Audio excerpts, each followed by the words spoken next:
John Rambo एक पूर्व फौजी था। वह US army special forces unit का हिस्सा रह चुका था और उसे वियतनाम युद्ध में बहादुरी के लिए मेडल ऑफ ऑनर मिला था। युद्ध के दौरान उसे दुश्मनों ने पकड़ लिया था और एक जेल कैंप में बहुत बेरहमी से टॉर्चर किया गया था। फौज छोड़ने के कई साल बाद रैम्बो अमेरिका में यहाँ वहाँ भटकता है। वह किसी से झगड़ा नहीं चाहता, उसे बस शांति चाहिए। लेकिन जब अपने ही देश में उसे अन्याय का सामना करना पड़ता है तो उसे फिर से अपने पुराने जख्म और जंग की यादें ताज़ा हो जाती है। क्या तुम नहीं देख सकते ये आदमी पागल है? मुझे परवाह नहीं है। साल 1980। अमेरिका। एक अकेला मुसाफिर जिसकी आंखों में खालीपन और चेहरे पर हर किसी मुस्कान है, एक शांत झील के किनारे बसे एक गांव में पहुंचता है। वह किनारे के पास एक साधारण से घर पर जाता है और वहां दो औरतों से पूछता है कि क्या वे उस आदमी को जानती है जिसके साथ उसने वियतनाम युद्ध लड़ा था। वे औरतें उस दोस्त की माँ और बहन निकलती है। रैम्बो उन्हें एक पुराना कागज दिखाता है जिस पर उनका पता लिखा है और एक फोटो जिसमें वह और उसका दोस्त फौजी यूनिफॉर्म में साथ। माँ का चेहरा सख्त हो जाता है और वह बताती है कि उसका बेटा पिछले साल मर गया, कैंसर ने उसे फिर से ले लिया। महिला को लगता है कि इसकी वजह एजेंट ऑरेंज है, वह जहरीला केमिकल जो युद्ध के दौरान जंगल खत्म करने के लिए इस्तेमाल किया गया। इस खतरनाक रसायन ने जंगल तो नष्ट किए ही, साथ ही कई लोगों की जिंदगियां भी बर्बाद कर दी। जॉन ये सुनकर हैरान और चुप रह जाता है। वह धीरे से तस्वीर महिला को थमा देता है और वहां से चला जाता है। दुख उसके दिल में अंदर ही अंदर टूट कर गिर रहा होता है। वह खुले हाईवे पर आगे बढ़ता है। शाम होते होते वह वॉशिंगटन स्टेट के छोटे से शहर हो पहुंचता है। वहाँ का लोकल शेरिफ वेड टीसल, जो शहर के हर इंसान को जानता है, जॉन को तुरंत देख लेता है और उसे एक नज़र में पसंद नहीं करता। रैम्बो के लंबे बाल और जैकेट पर बनी अमेरिकी झंडे की तस्वीर बेल को छुपती है। वह बिना बात के ही मान लेता है यह आदमी मुसीबत लेकर आया है। जॉन कुछ नहीं कहता, बस चुपचाप चलता रहता है। न कोई मुस्कान, न कोई सफाई। वेल उसे लिफ्ट देने का ऑफर करता है। थोड़ी देर सोचकर जॉन उसकी कार में बैठ जाता है। वह कहता है कि वह पोर्टलैंड जा रहा है, लेकिन शेरिफ को यकीन नहीं होता क्योंकि पोर्टलैंड तो उस शहर की उलटी दिशा में है। जब जॉन कहता है कि उसे सिर्फ कुछ खाना चाहिए तो वे कहता है कि सबसे नज़दीकी ढाबा 50 किलोमीटर दूर है, मतलब साफ है। वो चाहता है कि जॉन यहाँ से चला जाए। वे को अपने शहर को साफ सुथरा और शांत रखना पसंद है। एक ऐसा अजनबी जैसे जॉन, चुप, गहरा, अनजान, उसे खतरे जैसा लगता है। उसका मानना है कि मुसीबत को शुरू होने से पहले ही रोक देना चाहिए। इसलिए वह शहर के बाहर रैम्बो को उतार देता है और साफ कह देता है वापस मत आना। जॉन फिर भी कुछ नहीं कहता। बाहर से शांत दिखाई देता है पर अंदर सेना की ट्रेनिंग उसके गुस्से को थामे रहती है। जैसे ही हल्की बारिश शुरू होती है वह बिना रुके सीधा फिर से शहर की तरफ मुड़ जाता है। वह शेरिफ की गाड़ी के चले जाने का भी इंतजार नहीं करता। उसे पता है उसके साथ अन्याय हुआ है और वह इसे ऐसे ही जाने नहीं देगा। बेल उसे फिर देखता है और रास्ता रोकता है। इस बार जॉन उसकी ओर देखता भी नहीं।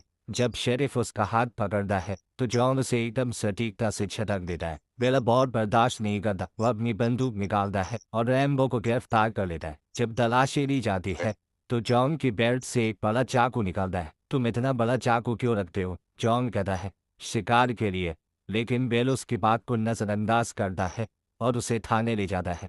थाने में हालात और खराब हो जाते। बेल उस पर आवारा घूमने, गिरफ्तारी में विरोध करने और छुपा हथियार रखने के आरोप लगाता है। बाकी पुलिस वाले उस मजाक उड़ाते हैं, लेकिन बेल को बस अपना कानून व्यवस्था का घमंड दिखाना होता है। उसे रैम्बो के कपड़ों से मिट्टी की महक आती है और कहता है इसे नहलाने की जरूरत है। जॉन अब और सतर्क हो जाता है। उसे वहां हर कोई दुश्मन जैसा लगता है। वह चारों ओर नजर दौड़ाता है। हथियार रखने की अलमारी, खिड़कियों पर लगी सलाखें, सब उसे उस कैद खाने की याद दिलाते हैं जहां उसे सालों पहले टॉर्चर किया गया था। अपने ही देश में फिर से कैदी जैसा महसूस करना असहनीय है। वह चुप हो जाता है, कुछ नहीं बोलता और तलाशी में भी करता है।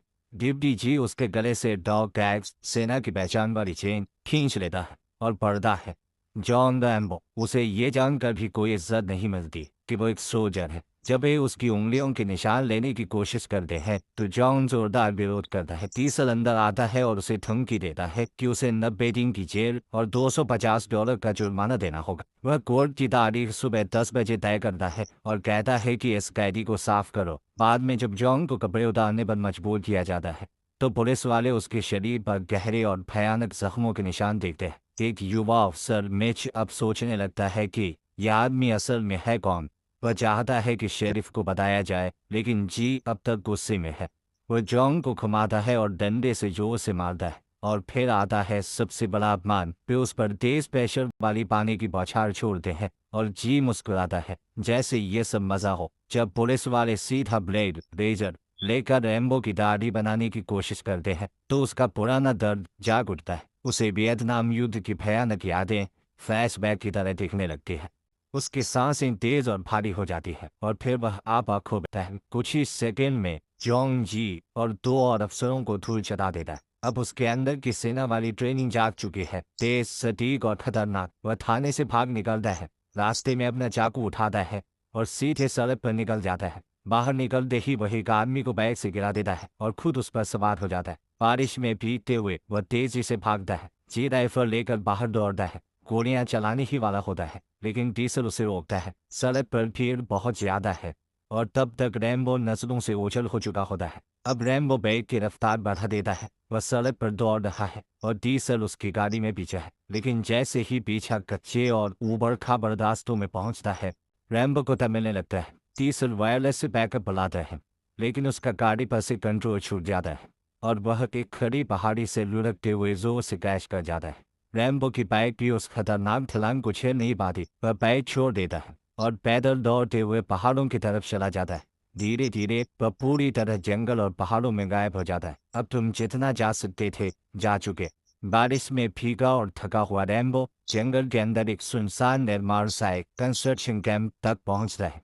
वह वहां से रस्सी और मोटे कपड़े इकट्ठा करता है और उनसे खुद के लिए एक अस्थायी ओढ़नी क्लोक बना लेता है ताकि खुद को ठंड और बारिश से बचा सके। इधर शहर में डीजल खोज अभियान तेज कर देता है। वह कुत्तों की टीम और हेलीकॉप्टर मंगवाता है। अब उसका एक ही मकसद है, रैम्बो को ढूंढ निकालना। कुत्ते उसकी गंध पकड़ लेते हैं। रैम्बो लगातार उत्तर की ओर चलता रहता है।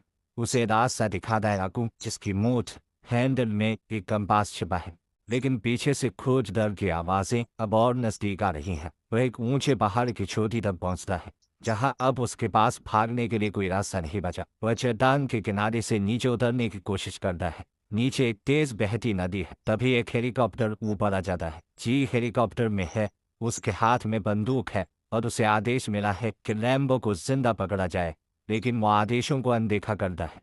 वह पायलट को चिल्लाकर कहता है, अगर तू हेलीकॉप्टर स्थिर नहीं रखेगा तो मैं तुझे गोली मार दूंगा। गोलियां चट्टानों पर लग रही हैं और रैम्बो चट्टान से चिपका हुआ है। उसे पता है कि यह ज्यादा देर नहीं चलेगा, उसके पास अब कोई रास्ता नहीं बचा। वह छलांग लगा देता है। नीचे गिरते समय वह पेड़ों की डालियां पकड़ता है ताकि गिरने की गति कम हो सके। इससे उसकी जान तो बच जाती है, लेकिन उसका दाहिना हाथ पूरी तरह फट जाता है। भी उसे खोज रहा है लेकिन पेड़ों के कारण कुछ दिखाई नहीं देता। तभी रैम्बो छुप कर एक पत्थर उठाकर हेलीकॉप्टर की विंडशील्ड पर फेंकता है। पायलट डरकर छटका देता है और जी हेलीकॉप्टर के खुले दरवाजे से नीचे गिर जाता है, सीधे चट्टानों पर, और उसकी मौत हो जाती है। रैम्बो नीचे आता है, उसके शरीर को चेक करता है, कोई धड़कन नहीं होती। वह उसकी राइफल उठाता है और नदी की ओर निकल जाता है। जब डीजल को जी की लाश मिलती है तो हेलीकॉप्टर से कोई जवाब नहीं आता, सिर्फ सन्नाटा। रैम्बो अपने चाकू में लगे औजारों से अपने कंधे की सिलाई करता है। इसके बाद वह धीरे धीरे खोज दल की ओर हाथ उठाकर बढ़ता है।